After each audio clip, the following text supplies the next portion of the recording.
You know, Eric Omondi is somebody who is there to take over the leadership from Felix Odruo, Jalas mwenyewe. Eric Omondi is a cultivated, philanthropic, is intelligent, intellectual, somebody having fine mind, natural charisma, progressive vision, stinking rich, somebody who is controlling prodigious, gargantuan amount of money. Eric Omondi, in a day, in terms of basic need, is using 40,000 Kenya shillings, which means in a year, 40,000 Kenya shillings times 365.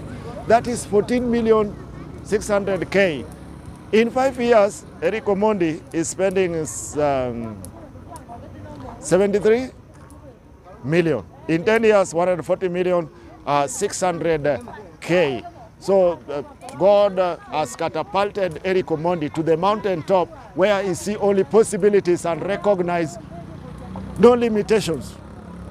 Ride above the social, political, and economic system of this world.